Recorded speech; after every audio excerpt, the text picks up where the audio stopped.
She was this gun-toting, whiskey-drinking broad. The super epic fucking broad. She was a pioneer in the industry. She's also so famous and so controversial. So controversial. So she's kind of a big fucking deal. Her story is so incredible. She belongs on this podcast because she's a broad you should know.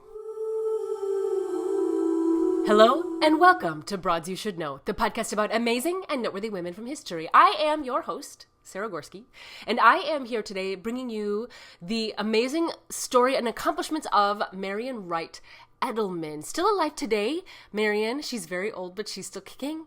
And the work she has done has made an incredible impact on life in the United States. But before I dig into Marian and her life, I want to just speak a moment about why she, in particular, came onto my radar and why she forced her way to the front of my long list of amazing broads that I want to cover every week. I'm sure everybody knows, unless you live under a rock, that there are a lot of insane edicts coming down from the U.S. federal government right now. And the most recent thing that I shouldn't say most recent. By the time this airs, there's probably 25 more insane things that have happened. But a letter went out from the Department of Education to schools all over the United States saying that if you do not immediately cease and desist all your, quote, DEI programming, that's diversity, equity, and inclusion, that you will stop getting federal funding. There's no basis for this. It's nothing about it is legal. But it has thrown the educational and nonprofit world into an upheaval. It's very distressing because even though you don't want to cease any of this amazing programming that has done a great job of making the struggles of inequality more visible and those fighting for equality more visible, even if that's part of your core mission, it is the threat of having your funding taken away and having to shut down operations seems worse than it seems worse, I guess, to folks. I'm not going to try to explain people's mindsets. It's different everywhere. And I happen to work with an organization that's in early education. They serve thousands and thousands of children and families. And they too are caught in this mire of like, what do we do? How do we respond to this? And every organization has they have a series of people who weigh in on the decision of what to do and how to handle the situation. And there's, often boards, there's often, not only staff, but the board and any, I don't know, there's all sorts of leadership positions that have to sign off and decide what to do. And, I will personally not, I can't possibly judge anyone's reaction, I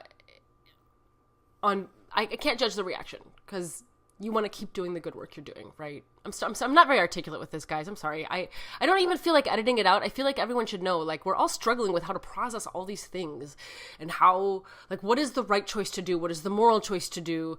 What is the best thing to do? And when it comes to schools, I think that schools are always want to serve the children and do what's best for the children.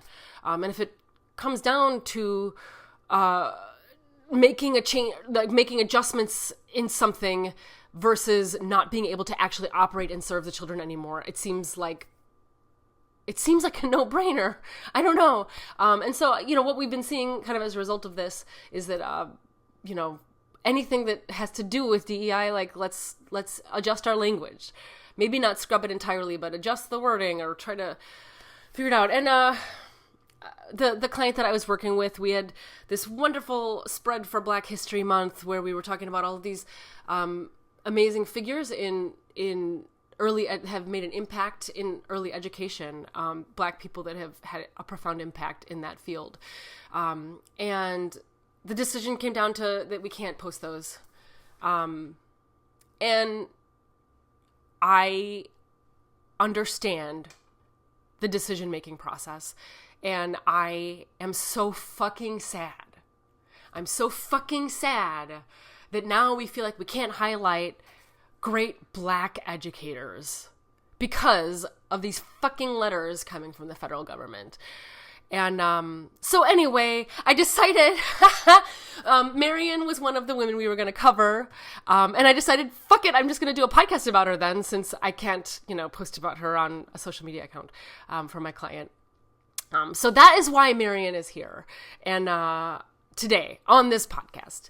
And one of the advantages to being a scrappy, self-produced art form podcast is that I can make my own decisions. I'm not relying on funding from the federal government, and I don't feel they can hurt me, I guess. And so from that point of privilege, I feel like it's my duty to double down on my DEI work and make sure that we are always highlighting and remembering all of the struggles of non-white people in this country, which, though it seemed like we had made progress, now who knows? Who knows what the fuck the future is going to say about this period of time in American history. But all I can do, I think, and this is where I'm finding my sanity, is try to keep on highlighting amazing black women, amazing women of color all around the world, but especially here in the United States, and especially still talking about the civil rights movement. And Marian is a perfect segue into this subject. So let's jump into Marian.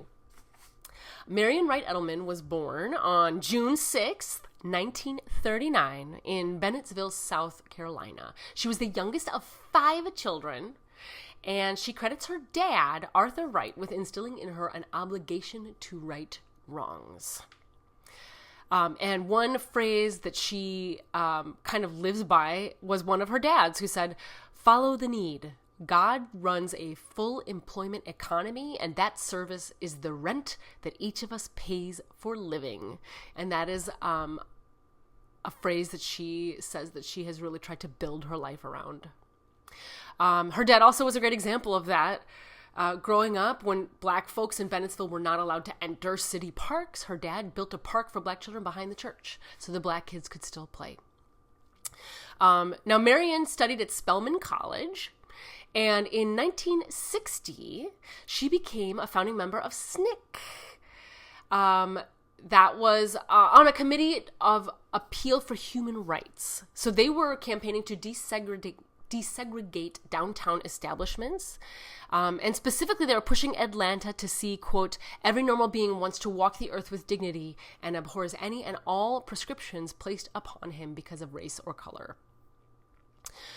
So Marian was a part of that campaigning with SNCC very early on. She would go on to attend Yale Law School. And at 22 years old, she is watching the Southern movement that was going on. She was watching from afar, and she knew that she needed to return to the South. So she, in early 1963, she joined Committee on Appeal for Human Rights, COFO, C-O-F-O, the Committee on Appeal for Human Rights. She joined their voter registration effort in Greenwood, Mississippi. And she remembers marching with SNCC and COFO organizers. They marched to the courthouse in LaFleur County in March, and police and a deputized posse of dogs was leashed on them. And Marian remembers, quote, "The dogs growling and the police pushing us back. And there was Bob Moses refusing to move back, walking towards the dogs," end quote. When Marian finished law school, she became the first black woman admitted to the Mississippi bar. And during Freedom Summer, she was on the front lines of the legal defense for the NAACP Legal Defense and Education Fund, which they called the Inc. Fund.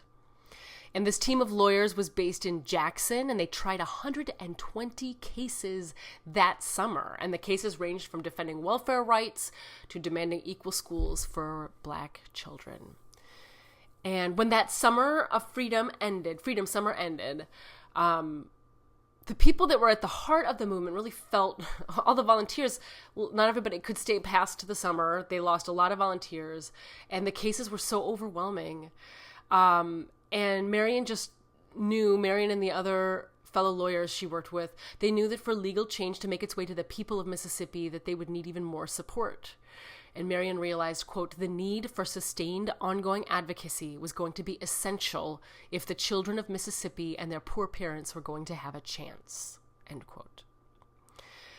But all of their action, eventually they do see progress from that. And in 1966, this is very, obviously, I say this every episode, this is a very fast overview. I'm not covering everything. There was lots that happened in Freedom Summer. I'm kind of skipping to the biggest parts that are relevant to Marian's story.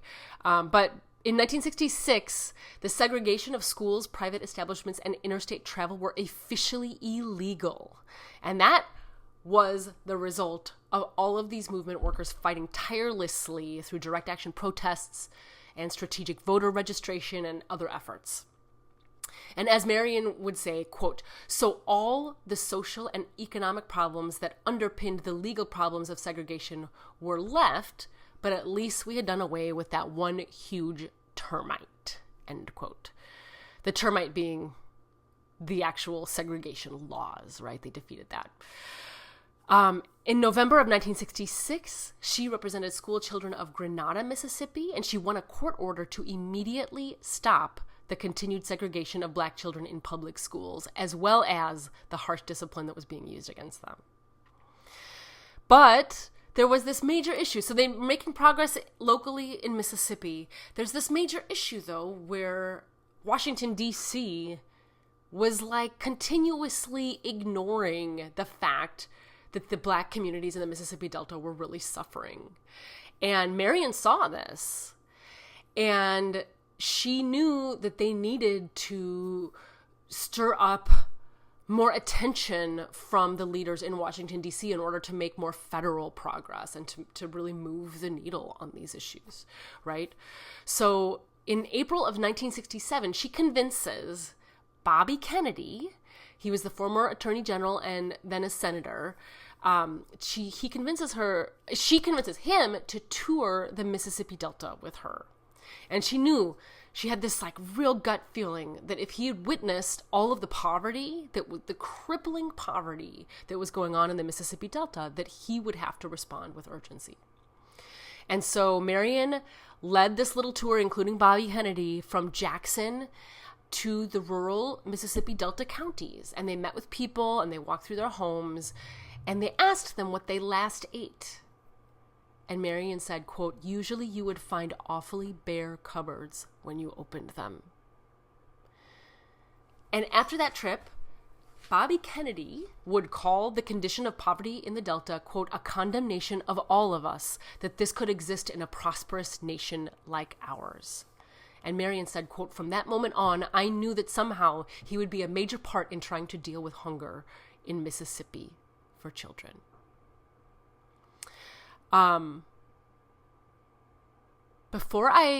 She moves to Washington in 1968. Before we moved to Washington with her in this story, it's always worth mentioning that amongst the many people that she worked with when she was in Mississippi in the South, she was great friends with another broad you should know that we have covered, Myrlie Edgars. She knew Myrlie and her husband Medgar Evers before his assassination. And Medgar would pick her up from the bus station or wherever she was coming into town, and they were great friends. And I love when we can connect our broads that way. That's one of my favorite things on this podcast. So she was, the same work that Myrlie and Medgar were doing. Marian's a part of that too, right? She's right in there with them.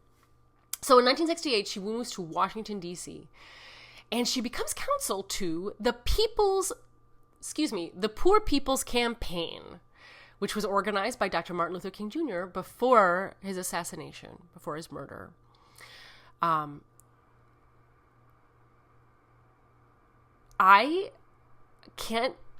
embarrassed to confess, but it's important that we confess these things, that I did not know what the Poor People's Campaign was. And so I looked it up. And it comes down to the same idea which was applied to Bobby Kennedy. It's that the people in Washington weren't aware or felt comfortable to ignore all of the issues of deep poverty in the South that were most certainly related to all of the segregation, racism, etc. And there was no assistance for poor folks, and people were really suffering. And people in Washington just were ignorant to that fact. They only saw the part of America they wanted to see, right? And so the idea of the Poor People's Campaign was to bring people from all over the United States, poor people from all over the United States, and specifically Black people, but there were all sorts of people that joined in the march, and bring them to Washington, D.C. And basically, they had thousands of people for several weeks. They set up kind of like a mini town on the Washington Monument, and they were there, and they showed up to hearings and to senators' doors and lawmakers' doors, and they were trying to create real change by putting the face of poverty in front of the faces in Washington, D.C. And Marian is credited with the idea, this initial idea of creating the Poor People's Campaign. Marian said, quote, "We were always plotting how could we keep trying to get the country to respond to the poor children and to the growing hunger problem, which was a national problem," end quote. I feel the need to note that Wikipedia credits Senator Kennedy for this idea and says that Marian just transmitted the message from Bobby Kennedy to Dr. King. To that note, I will respond with a quote from Marian herself. Quote, "You get more things done in Washington if you do the work and let other people take the credit. Period." I love that quote, by the way. I'm going to keep coming back to that, I think, in my life. So the Poor People's Campaign was considered very successful. And I should note also, Dr. King actually was assassinated before it happened. So he initiated the kind of idea and the movement of it. And Marian was one of the people who carried it forward and made sure that it happened in the wake of Dr. King's murder. And she was an integral part of that. So after the Poor People's Campaign, Marian would, for 2 years, serve as director for the Center for Law and Education at Harvard University. And she would found the Washington Research Project, which was focused on lobbying Congress for child and family nutrition programs and expanding the Head Start program. Officially in 1973, the Washington Research Project became what's known today as the Children's Defense Fund, CDF. And it is today still the United States' leading advocacy group for children. And as president of the Children's Defense Fund, Marian she did work tirelessly to decrease teenage pregnancy, increase Medicaid coverage for poor children, secure government funding for programs such as Head Start. These are all the types of work that Children's Defense Fund did. She also served on the board of trustees of Spelman College, which she chaired from 1976 to 1987. And she was the first woman and first Black woman elected by alumni as a member of the Yale University Corporation, on which she served from 1971 to 1977. And her work continued. It's a very long list. I always encourage you to keep reading more about all of the women we cover. But skipping forward to the next giant accomplishment, in 1990, the Children's Defense Fund succeeded in getting the Act for Better Child Care legislation passed. And this legislation brought more than $3 billion, $3 billion with a capital B, into daycare facilities and other programs. And it is widely thought that this particular law was kind of the first federal government acknowledgement that children matter. This is kind of the first major investment by the government in children. Marian has received over 100 honorary degrees and many awards. She got the Albert Schweitzer Humanitarian Prize, the Heinz Award, a MacArthur Foundation Prize Fellowship, and the Presidential Medal of Freedom, which is the highest honor that a civilian can get. She also got a Robert F. Kennedy Lifetime Achievement Award for her numerous writings, including her autobiographical New York Times bestseller, The Measure of Our Success, A Letter to My Children and Yours. She is a board member of the Robin Hood Foundation, an association to benefit children. She's a member of the Council on Foreign Relations and the American Philosophical Society, the American Academy of the Arts and Sciences, and the Institute of Medicine of the National Academy of Sciences. I'm focused on her accomplishments. Worth noting always, she did marry a wonderful man, Peter Edelman, who was a professor at Georgetown Law School. They have 3 sons, Joshua, Jonah, and Ezra, and 2 granddaughters, Elika and Zoe, and 2 grandsons, Elijah and Levi. She continues her advocacy to this day. She's still alive, y'all. She's still here with us. And she's always been focused on expanding Head Start, healthcare, and support for homeless children. And one of my favorite quotes from her in my research was, quote, "As adults, we are responsible for meeting the needs of children. It is our moral obligation. We brought about their births and their lives, and they cannot fend for themselves." And that, my friends, is Marian Wright-Edelman, a very short version of her story. I encourage you to read more about her, the amazing work she's doing. And I also encourage you, in discussions about government cuts, to understand how important Head Start and early Head Start is, how it serves the most vulnerable children, the poorest children, and a lot of children, not just poor children, but especially the poorest children, who really need the most assistance. And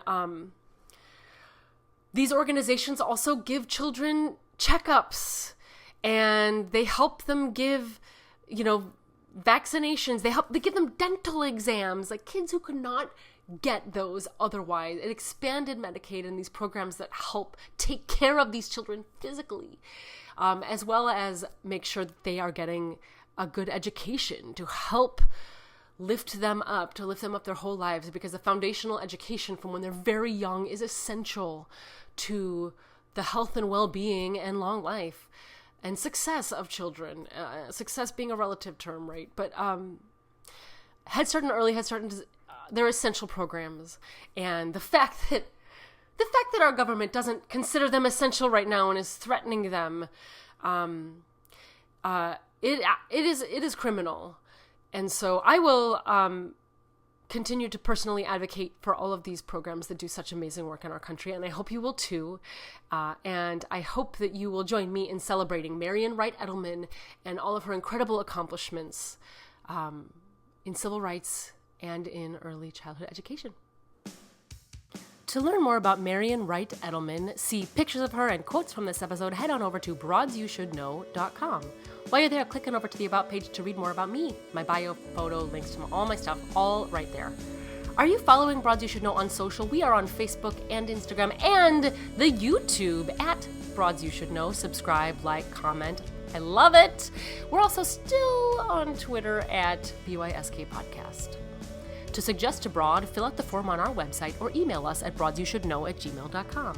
If you're a fan of the podcast, help spread the word about us. Share this episode with your friends and family, or leave us a review on Apple Podcasts. That actually does help new listeners to find us. Broads You Should Know is produced and edited by me, Sara Gorski, with original music by Darren Callahan. Finally, if you were really intrigued by Marian Wright-Edelman's story, then I highly suggest you check out a few of our previously covered broads, including Merle Evers, Mary McLeod Bethune, Ella Jo Baker, Constance Baker Motley, and Coretta Scott King, all incredible civil rights activists that you should know about, especially at this time now when civil rights are most important. We'll see you next week for another Broad You Should Know.